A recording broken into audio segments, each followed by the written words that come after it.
Let's have a look at the Crosley this morning. As you remember in the other video, I plugged it in and it was just totally dead.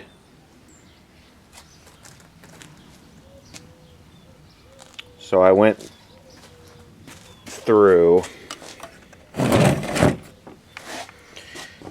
I checked all of the valves, and they all checked good except this one, which is a 6H6. It's the dual diode FM discriminator detector. The filament was open. So I went through all of my pulls and I found about 5 of these, and out of the 5, one of them was good. The filament had continuity and it had emissions. And I find that very strange, unless they're prone to going to air, and as soon as I plug them in the tester it fries the filament. I wouldn't know because you can't see the inside. Let's see, also, even with all of them checking good, it still doesn't power up. I noticed that the dial light here is broken. And also something interesting about this,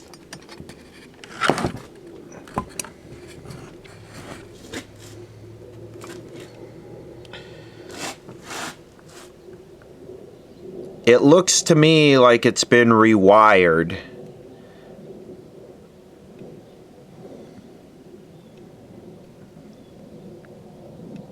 But it also has all the original wax capacitors, and I can't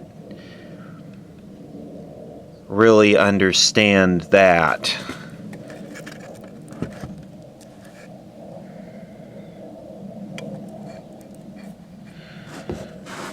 Although I don't know about that, because look at how that wire appears to be coiled around that wax capacitor. That's really strange.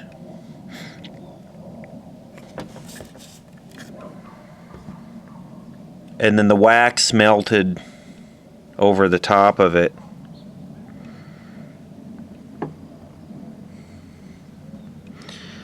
And a radio TV phono-nut said that he had one of these. If you can, Nut, see if you can find it and pull it out and take a look at the wiring for me.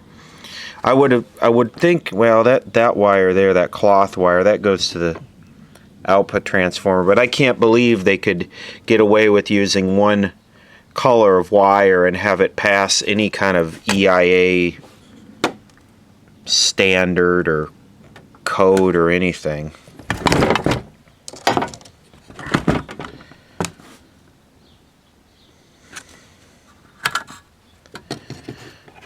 So what I want to do is I want to see if I can get it to power up. I'm not going to use a Variac, I'm going to use a light bulb.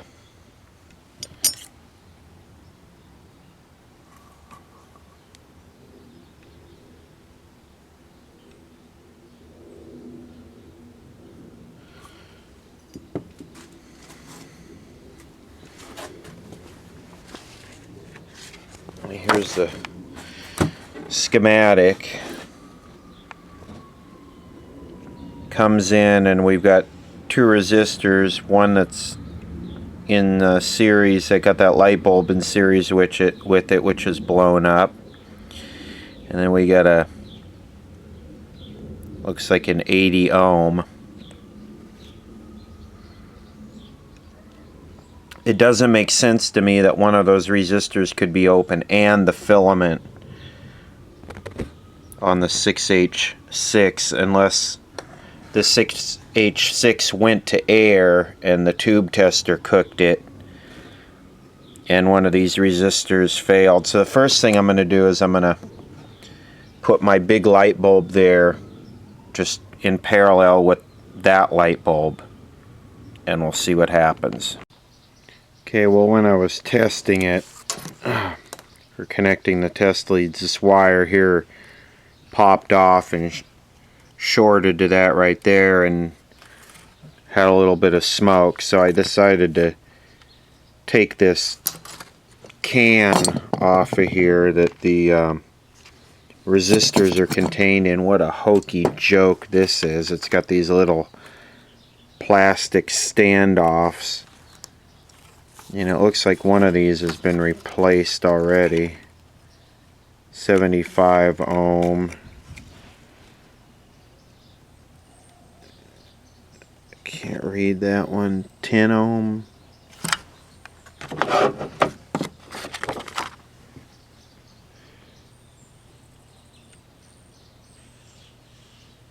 Let me check them with an ohm meter, and then there's a wire I got to replace that burnt.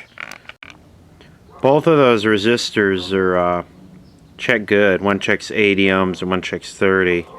This thing is just a fire waiting to happen. So I'm at a bit of a loss here as to what's open. I'm gonna have to start following it with a voltmeter. Okay, I lucked out. I found it on the very first tube that I measured the voltage across the filament, which is a 25L6. And I don't know if I did this. I'm sure I did when I pulled it out to check it, but I had the tube in basically a half a turn off. You can see how there's a notch there. That's the real notch, and you can see someone marked it here. And I had it put in, 180 degrees off into this notch, so the filament wasn't making contact. So that makes sense. Probably this tube was open. Oh, who knows? Let's power it up with the bulb and see what happens. Okay, here we go. I'm just going to put the bulb across the power switch because there's no other easy way to get at it. I can't even see that out here. It's so dim.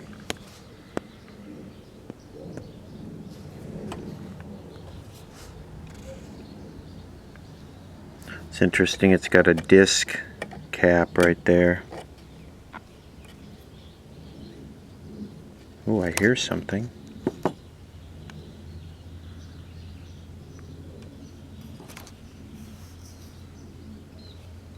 Okay, well, since that's so dim, I don't see what there being a problem with just turning it on. Let's just see what happens.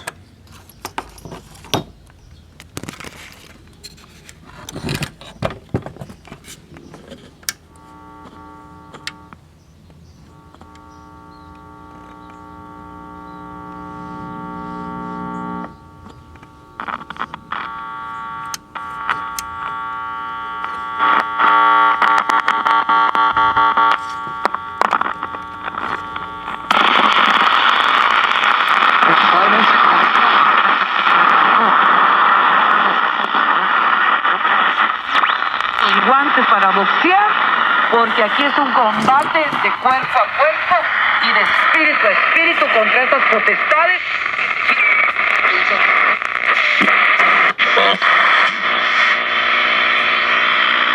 That doesn't sound to me like a God who is looking to be willy-nilly.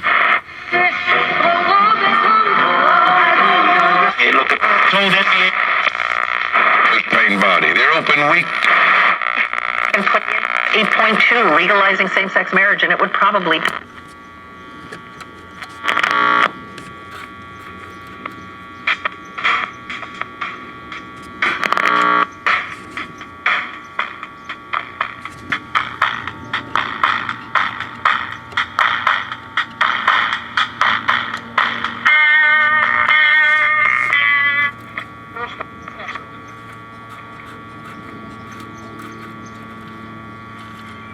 Let me get an antenna on FM. I think my next video with this is I'm going to make a 6H6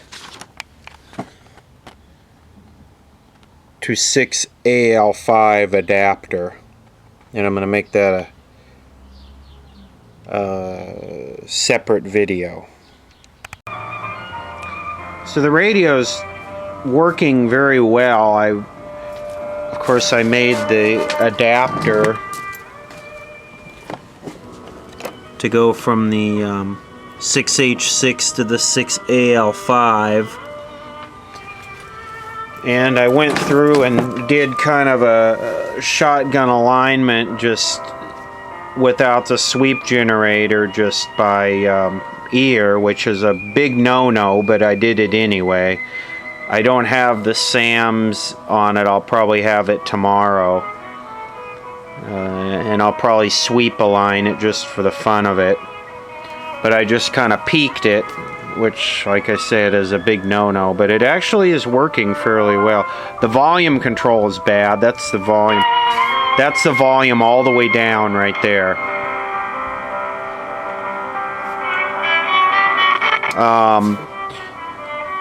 I started to change the wax capacitors, and I was testing them, and they were all good, so I'm just leaving them for now. I don't really care that much about this radio. This is on FM. California, listening to Hot 92.3, and the song she picked for you all is Only the Strong Survive.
You can hear it's a little bit distorted. The alignment, like I said, the alignment's jacked up. Also, the tone control pot is bad.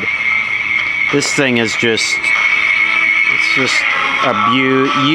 abused, and got cigarette burns. It's just tired.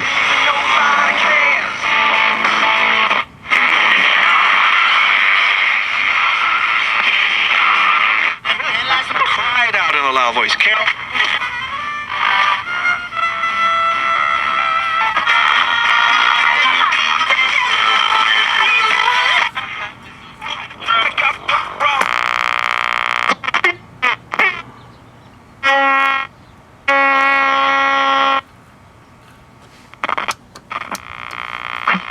그다음에 저희 장로님께 좀 여쭤볼게요. GMA 물론